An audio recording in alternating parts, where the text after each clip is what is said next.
Hello friends, स्वागत है आपका आपके अपने चैनल सोनी स्टोरी पर। देश की 90% महिलाओं की कहानी कहीं ना कहीं इस कहानी से मेल खाती है, तो अंत तक जरूर बने रहिएगा मेरे साथ। शुरू करते हैं आज की कहानी। पूरे 4 साल बाद अश्विन कनाडा से लौटा था। कनाडा में एक ब्यूटी प्रोडक्ट्स बनाने वाली कंपनी के लिए अश्विन काम करता था। अश्विन अपने देश अपने घर लौटकर काफ़ी खुश था। एयरपोर्ट पर उतरते ही अश्विन की नज़रें अपने परिवार वालों को खोजने लगी। जल्दी ही उसे अपने माँ बाप, भाई भाभी, बड़ी बहन और खुद की 3 साल की बच्ची भी एयरपोर्ट पर खड़े नजर आई। लेकिन उसकी नज़रें शोभा को खोज रही थी।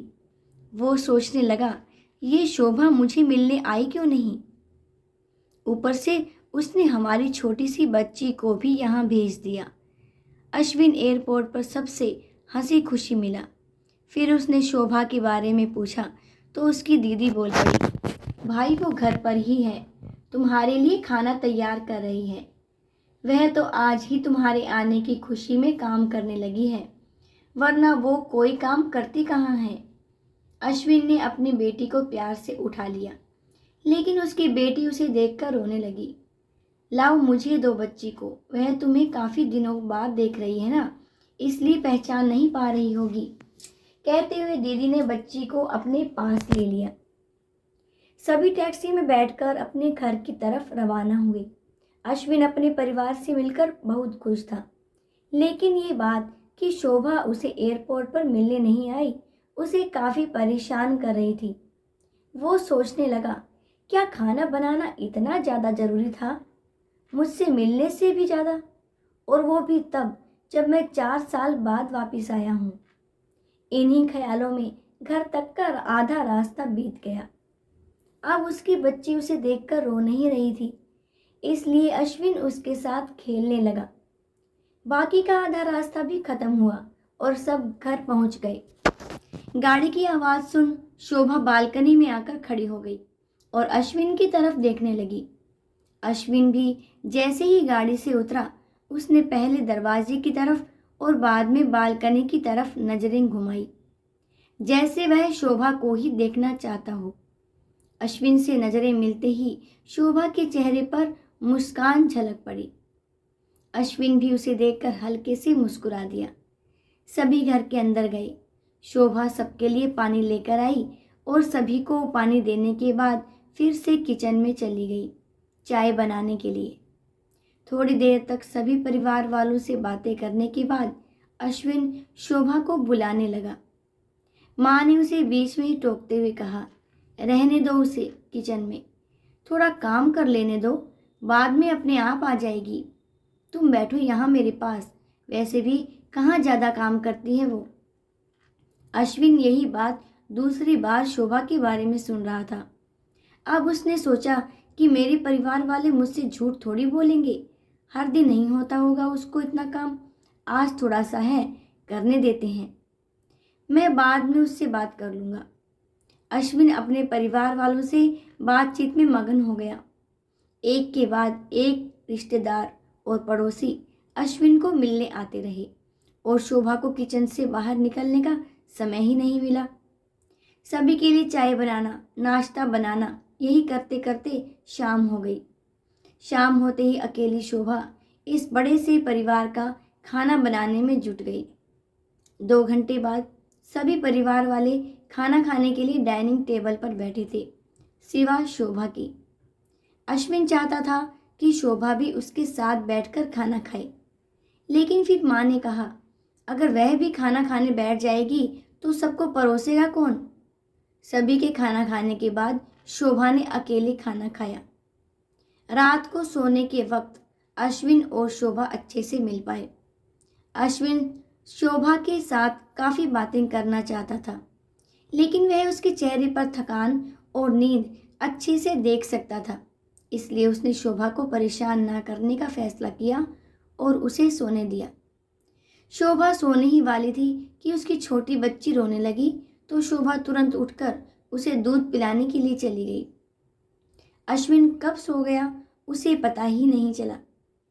जब सुबह बच्ची के रोने की आवाज़ आने लगी तो अश्विन उठा और शोभा को पुकारने लगा। जब शोभा पास नहीं दिखी तो उसने बच्ची को चुप कराया और फिर से सुला दिया।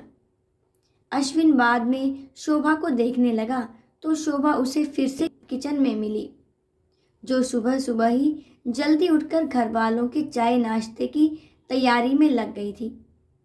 अब अश्विन सोचने लगा, माँ और दीदी तो कहती थी कि शोभा ज़्यादा काम नहीं करती, लेकिन जो मैं देख रहा हूँ वो तो कुछ और ही है। अश्विन अब सब समझ गया था, पर वो अपनी माँ को ऐसा नहीं बोल सकता था कि शोभा से ज़्यादा काम ना कराया करो। इसलिए अब उसने खुद ही शोभा की मदद करना शुरू कर दिया था। अश्विन के हाथ बटाने से शोभा को थोड़ा अच्छा लगने लगा। पहले जहाँ उसका चेहरा थकान से उतरा रहता था, अब उस पर थोड़ी थोड़ी चमक आने लगी थी। अश्विन ने कुछ दिनों में ही ये महसूस कर लिया था कि शोभा अब वो शोभा नहीं रही थी जिसे अश्विन शादी करके लाया था। वो तो कोई और थी, जो तोते की तरह बोलती थी, और ये शोभा तो बिल्कुल चुप है, गुमसुम है। ऐसा लगता है जैसे किसी के दबाव में हो, किसी डर की वजह से सहमी हुई हो। अश्विन शोभा को उसके काम में और ज़्यादा मदद करने लगा। अश्विन का ऐसा व्यवहार अब घर वालों को खटकने लगा। घर के सभी बड़ों और उसकी दीदी ने मिलके अश्विन को समझाया, तुम अपनी बीवी की मदद करते हो, उससे हमें कोई ऐतराज़ नहीं है, लेकिन तुम्हें भी एक हद तक ही ऐसा करना चाहिए। जब तक कोई तुम्हें ऐसा करता ना देख रहा हो तब तक सब ठीक है, लेकिन जब कोई तुम्हें बीवी के होते हुए बर्तन धोते देखे तो वो अच्छा थोड़ी ही लगता है। और सोचो, आगे चलकर शोभा को तुम्हारी हेल्प की आदत पड़ गई तो तुम्हारा अपने काम में ध्यान लगाना मुश्किल हो जाएगा। अश्विन हमेशा से ही अपने परिवार वालों की बात मानता आया था। जिस तरह से सबने अश्विन को समझाया था, अश्विन भी उनकी बातों में आ गया। अब अश्विन शोभा की मदद करने से कतराता था। कभी कभार वह बच्ची के लिए दूध गर्म कर लिया करता, उससे ज़्यादा कुछ नहीं। घर वालों ने अश्विन को विदेश जाने से मना कर दिया और कहा कि यहीं पर कुछ काम कर लो। अश्विन ने अब घर से ही ब्यूटी प्रोडक्ट्स ऑनलाइन बेचना शुरू कर दिए।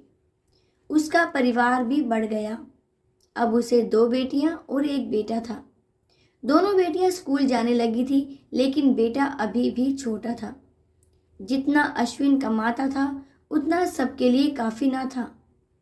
काफ़ी सोच विचार करने के बाद अश्विन ने ये फैसला किया कि वह अब शोभा के साथ शहर में जाकर रहेगा, जहाँ पर शोभा भी काम कर पाएगी और वह घर से ही अपने ब्यूटी प्रोडक्ट्स बेचना शुरू रखेगा। इस तरह से वे अपने पैसों की तंगी को पूरा करेंगे। परिवार वालों ने भी अश्विन को इजाज़त दे दी। अश्विन चाहता था कि माँ भी उसके साथ रहे, लेकिन माँ को शहर में आना मंजूर न था। माँ बड़े भाई के साथ रहने लगी। शहर में अब शोभा नौकरी करती और अश्विन घर से ही ऑनलाइन अपने प्रोडक्ट बेचता। कई साल ऐसे ही बीत गए। शोभा घर का काम और बाद में बाहर का काम करके पहले से भी ज़्यादा थकी थकी रहने लगी। परिवार वालों की अश्विन के दिमाग में डाली बातें अभी भी उस पर असर करती थी। वह यहाँ पर भी शोभा का हाथ ना बटाया करता। अश्विन अब दिन रात अपने प्रोडक्ट बेचने में ही मशरूफ रहता। कभी कभी शोभा उससे कहती कि मुझे अच्छा नहीं महसूस हो रहा, मुझे डॉक्टर के पास ले चलो। वो हाँ कह देता, लेकिन अपने काम में इतना खो जाता कि कभी उसको डॉक्टर के पास ले ही नहीं जाता।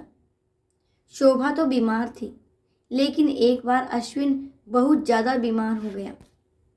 इतना बीमार हो गया कि उसे अस्पताल में भर्ती करवाना पड़ा।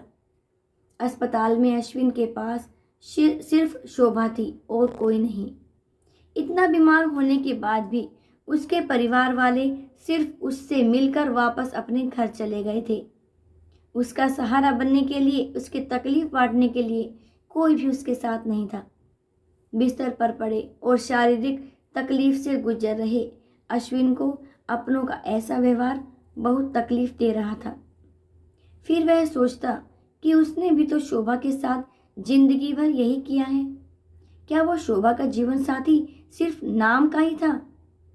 जब साथ देने की बारी आती थी तो उसने दूसरों के बहकावे में आकर उससे किनारा कर लिया था।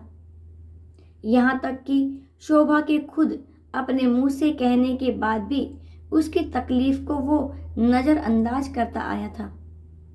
अश्विन को अब अपना दर्द शोभा के दर्द के आगे मामूली सा लगने लगा था।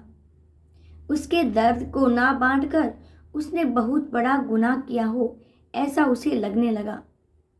पश्चाताप के आंसू अश्विन की आंखों से बहने लगे। उसने अपनी सारी गलतियों और गुनाहों के लिए शोभा से माफी मांगी। दोस्तों, जीवन साथी का मतलब होता है जीवन के हर उतार चढ़ाव में, जीवन के हर मोड़ में साथ दे। साथ होने और साथ देने में उतना ही फर्क होता है जितना सिर्फ वादा करने में और सचमुच वादा निभाने में होता है।